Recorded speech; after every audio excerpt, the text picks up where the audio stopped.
I was just a kid when my family moved into that old farmhouse, a sprawling relic from a bygone era.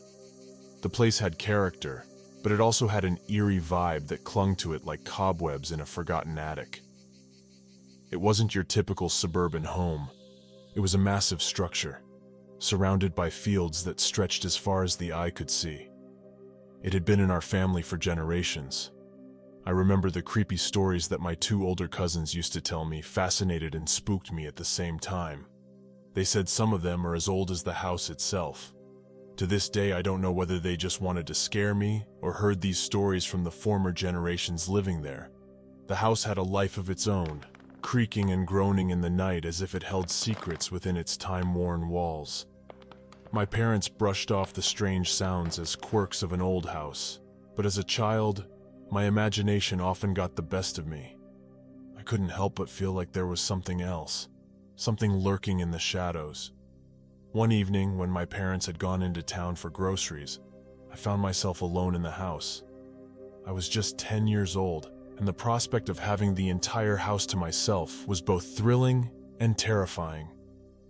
I decided to explore, starting with the basement. The basement was a place of legends in our family, and I had heard whispers of strange happenings down there. It was dank and dimly lit, with stone walls that seemed to absorb any trace of light. I cautiously made my way down the wooden steps, my heart pounding in my chest. As I descended into the depths of the basement, I heard a faint whisper, like someone was calling my name. I froze, my breath catching in my throat. The voice was faint, almost ethereal, and it seemed to be coming from deeper within the basement. Panic began to well up inside me, but curiosity pushed me forward. Thinking back, I must have been either extremely brave or really stupid, as I can't think of any situation in which I'd do the same, even as a grown adult. I followed the sound through a labyrinth of dusty shelves and forgotten relics until I reached a hidden corner. There, I found an old ornate mirror, its glass cloudy with age. My reflection stared back at me, but there was something wrong. The reflection in the mirror wasn't mine. It was distorted, twisted into a grotesque caricature of myself. Terrified, I stumbled back and turned to leave the basement, but the door at the top of the stairs slammed shut with a deafening bang. I was trapped in that dark, eerie place with no way out. Panic set in as I frantically tried to push the door open, but it wouldn't budge. Then I heard the whisper again, closer this time, right beside me. I turned to see a shadowy figure standing in the corner of the basement. It had no discernible features, just a dark, shifting mass. It reached out towards me, and I felt an icy chill wash over me. In that moment, I knew I had to escape, no matter the cost. With every ounce of strength I had, I threw myself at the door, and this time, it gave way. I tumbled up the stairs, gasping for breath, and as I reached the top, the door slammed shut behind me. I never went back to that basement, and we eventually moved out of that old farmhouse. To this day, I can't explain what happened down there, but I know that I felt a presence, something ancient and malevolent. The farmhouse held its secrets, and I was just a kid, caught in its web of mysteries. During those long, lazy summers of my teenage years, there was nothing my best friends and I loved more than heading deep into the woods for a day of fishing at our secret spot on the creek. We had discovered it years earlier, a secluded paradise tucked away from the world, reachable only by following a narrow trail through the dense forest. The journey to our fishing haven was an adventure in itself. We would set out early in the morning, carrying fishing gear, a cooler filled with snacks, and high hopes of landing the catch of the day. The woods were alive with the sounds of chirping birds, rustling leaves, and the distant hum of cicadas. Our path took us through a dense thicket, where thorns and branches reached out to grab at us. We navigated around fallen logs and slippery rocks, our excitement growing with each step. The air was thick with the scent of pine, and the filtered sunlight painted dappled patterns on the forest floor. After what felt like a small eternity, we reached the creek, and the sight of its clear, babbling waters never failed to take our breath away. Tall trees surrounded the creek, their branches forming a leafy canopy that filtered the sunlight to create a tranquil emerald world beneath. Our fishing spot was a picturesque bend in the creek, where the water flowed gently around a cluster of moss-covered rocks. It was a place untouched by time, where the worries of the world seemed to disappear, and we could lose ourselves in the simple pleasure of fishing. We spent hours casting our lines, the thrill of each bite sending a jolt of excitement through us. Time seemed to stand still as we shared stories, laughed, and enjoyed the camaraderie of friendship. The creek seemed to have its own rhythm, a soothing lullaby that lulled us into a state of contentment. But as the day wore on, we began to notice something unusual. The woods around us grew ominously quiet. The chirping birds had fallen silent, and even the cicadas seemed to have hushed.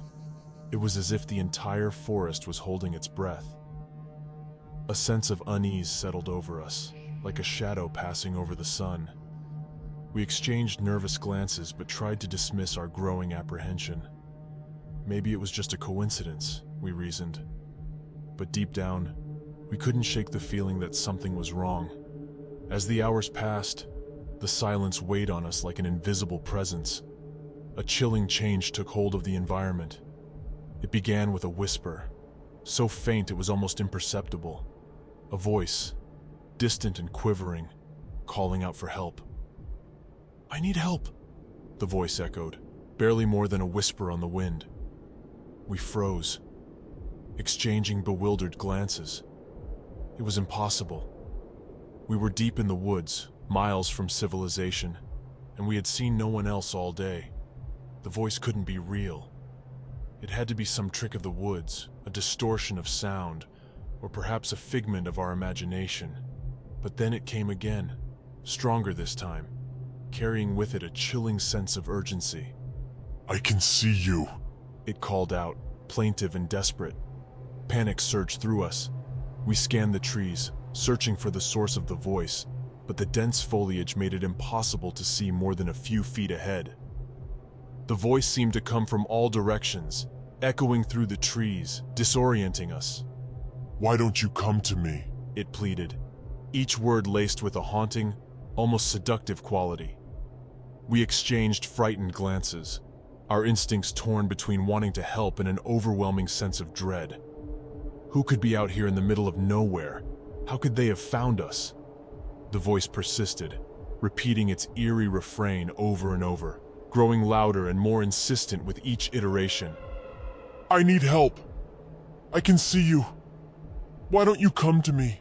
Fear gnawed at us, and we realized we needed to get out of those woods, away from whatever or whoever was calling to us. We reeled in our lines, gathered our gear, and decided it was time to head back. The journey that had felt so invigorating earlier now felt like a trek through a haunted forest.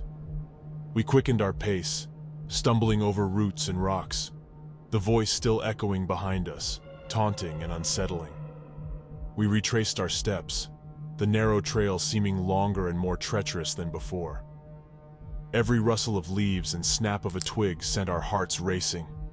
The sense of being watched was palpable, and our footsteps quickened with each passing minute. Finally, we burst out of the woods into the open, gasping for breath and bathed in sweat. The voice had faded into the distance, swallowed by the depths of the forest. The world outside felt different, as if we had just escaped from a dreamlike trance. The sounds of nature had returned, and the woods seemed to breathe a sigh of relief as we left them behind. To this day, we can't explain what happened in those woods, but the memory of that day still sends chills down our spines. It was a reminder that even in the most idyllic of places, nature has its own mysteries, and sometimes the woods can hold secrets that defy explanation. As a teenager, I spent many summer nights lounging on the porch of my parents' suburban house. It was a quaint and peaceful neighborhood, and our porch was the perfect place to unwind and escape the stifling heat of our home. The wooden floorboards were well worn and slightly warped, but they held a comforting familiarity. The porch swing creaked gently with each sway, and the soft glow of the street lamp cast a warm, golden hue on everything. I cherished those nights alone on the porch, with only the distant hum of crickets and the occasional passing car to break the silence. It was a time to reflect, to lose myself in my thoughts, and to savor the solitude. My parents trusted me to look after the house while they were away for the weekend, and I took the responsibility seriously. One particular evening, as the sun dipped below the horizon, I settled into the porch swing with a good book in hand. The pages came to life in the soft, fading light, and I quickly became absorbed in the story. The air was thick with the scent of blooming flowers from the garden, and I felt a sense of contentment wash over me. But as the night deepened, so did the shadows. I began to notice an unusual stillness in the air, a silence that seemed to stretch on endlessly. It was as if the world outside had held its breath, waiting for something to happen. A feeling of unease settled over me, like the calm before a storm. I glanced up from my book, scanning the quiet neighborhood. The houses around me were dark, their inhabitants tucked away for the night. The street lamp's glow seemed to dim, casting longer and more ominous shadows. My solitude on the porch no longer felt comforting, it felt exposed. Then I heard it, a faint distant sound that sent a shiver down my spine. It was a low, mournful wail, like the cry of a distant animal. But it wasn't just any animal. It was a sound I couldn't quite place. It seemed to come from the direction of the nearby woods, and its eerie, haunting quality sent my heart racing. I closed my book and strained my ears, trying to discern the source of the sound. It came again, closer this time, a chilling, otherworldly moan that seemed to vibrate through the air. Fear crept over me, and I stood up from the porch swing, my eyes darting toward the woods. The darkness there was impenetrable, a wall of blackness that seemed to swallow the sound. The wailing grew louder, more desperate, and I felt an inexplicable urge to retreat into the safety of the house. With each step I took, the haunting cries seemed to follow, as if they were reaching out to me. I locked the door behind me and watched from the safety of the living room window. The wailing continued, but whatever was making it remained hidden in the darkness. I never did find out what had caused those eerie cries that night, and the memory of that chilling encounter on the porch still sends shivers down my spine, a mystery that lingers in the back of my mind. When I was still living with my parents in Vermont, I cherished the moments I spent hunting with my dad. It was a tradition passed down through generations, a chance to bond and connect with the natural world. I kinda missed those days even though I wasn't really into hunting, but spending time with my dad, who often worked over the weekends, was about the only times we could spend some time together. But one autumn day, as we ventured deep into the wilderness, an experience occurred that would forever haunt my memories. The forest was a sprawling tapestry of crimson and gold leaves, a breathtaking display of nature's artistry. We tread carefully, our boots crunching on fallen foliage as we followed a narrow, winding trail. The air was crisp and tinged with the scent of damp earth, and the distant calls of birds added to the serene ambiance. My dad and I had ventured far from civilization, seeking the solitude of the wilderness. The forest enveloped us in its quiet embrace, and the only sounds were the occasional whisper of the wind through the trees. As we settled into our hunting spot, the anticipation of the hunt ahead filled the air. We remained still, our senses sharp and focused, waiting for any sign of movement. Hours passed in silence, the forest seeming to hold its breath along with us. I didn't mind the seemingly endless hours, as we always had something to talk about the following days. Looking back, I might have been a little too proud of walking around with a rifle and telling my friends just to see their envy faces. Nothing really happened apart from the usual sounds of squirrels and birds, us occasionally moaning in discomfort of the cold, rainy weather, and my dad's stomach rumbling.